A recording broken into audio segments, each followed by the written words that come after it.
The Detroit Pistons have been one of the biggest winners of this year's NBA offseason, without a doubt. They probably won the NBA draft and then have picked up some nice guys, a couple of vets along the way, basically for free, which is kind of crazy. But they have a nice young duo of Cade Cunningham and Saddiq Bey. Saddiq Bey actually got told to take a break. He was working that hard. We're going to talk about that later in the video, though. They did move on from Jeremy Grant this offseason, but they bring in two very, very exciting rookies, Jaden Ivey and Jalen Duren, who I still can't believe my Hornets traded. And then they bring in Gabriel Procada from Italy, who is a very, very intriguing prospect. They also pick up Alec Burks and Nerlens Noel for free from the New York Knicks. So they've had a very nice offseason. Troy Weaver has done a very nice job. We're going to take a deep dive into it today. Before we get started, though, make sure to like button and subscribe button if you do enjoy at any point, and leave me a comment down below, as it really helps us out in the YouTube algorithm. Now, let's take a look at their big moves so far this offseason.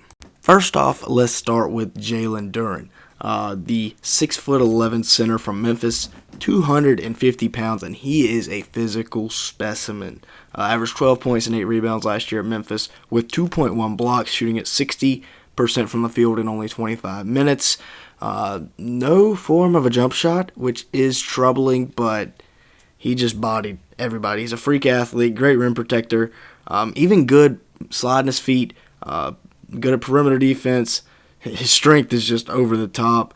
Good finishes. There have been flashes of a mid-range potentially being there, good rebounding, and good vision. But of course, the free throw percentage, the jump shot, and basically his entire offensive game is a huge question mark. But he looks a lot like Bam Adebayo when he was coming out of Kentucky. So we'll see if they have similar careers at all. I can definitely see it. Next up, Jaden Ivey, 6'4", 195-pound guard, sophomore guard out of Purdue, who averaged 17.5 points per game last year, 5 boards and 3 assists, as well as a steal, shooting at 46% from the field and 36% from 3. He's drawn a lot of player comparisons to Ja Morant, not only because he plays like him, but because he looks a lot like him as well. But he's got great quickness and great speed. He's a freak athlete, a willing passer, nice finisher, and he's got that three-point jump shot. He was really shooting it at the beginning of the year, kind of cooled off at the end, which is one of his weaknesses, kind of a flashy shooter. And he is very reckless at times, which can lead to forces, but, it's kind of the kind of common among blue-chip prospects coming into the NBA. Now, let's take a look at this genius here by Troy Weaver. So he decides, Jeremiah Grant doesn't really fit their timeline. It's time to deal him. He looks like the Blazers won this deal by a mile. They get like 4 second-round picks. The Pistons get 4 second-round picks and a 2025 first-round pick. But they do get to move up 10 spots in the draft, which lets them take Gabriel Procada, who, as I said, very interesting prospect at 6'7" and a really, really good three-point shooter. That's where the game is now, the tall guys that can shoot and defend. So he definitely has some potential. And then you flip that 2025 first-round pick to the Charlotte Hornets in exchange for Jalen Duren. My Hornets got absolutely robbed. Jalen Duren is going to be a freak for this Pistons team. Man, Troy Weaver, great GM. Or so far this offseason, he has done a phenomenal job because he also brought in these 2 vets for free whenever the Knicks were trying to get rid of some cap space to bring in Jalen Brunson. We saw Alec Burks come over, who has been good for the Knicks down the stretch. And if anything, he can just be a very valuable locker room piece for this young Pistons team with all these young guys. And then you also got Nerlens Noel, who has bounced around the league a little bit, but he's still a very, very nice center. And, good rim protector, can run the floor, catch lobs, so he could be a nice backup center option. But they do have a lot of bigs. Now, this man, Saddiq Bey, was told to take some time off. The Pistons told him he was working too hard. That is crazy that an NBA team can tell you you're working too hard for their liking. Last year, Bey averaged 16 points per game, 5.5 rebounds, and 3 assists a night. So it'll be interesting to see if he can take a very nice leap next year into an even better 3-and-D wing. Shot at only 40% from the field and 35% from three last year. So he does need to get those percentages up. Did have a steal a game. But, I mean, come on. Imagine being told by an NBA team to take some time off because you're working too hard. That's crazy. Now, the Pistons did hand out some big money this offseason to Marvin Bagley III. 3 years, $37 million for about a $12+ million average. That might be a bit too much for a guy like Marvin Bagley.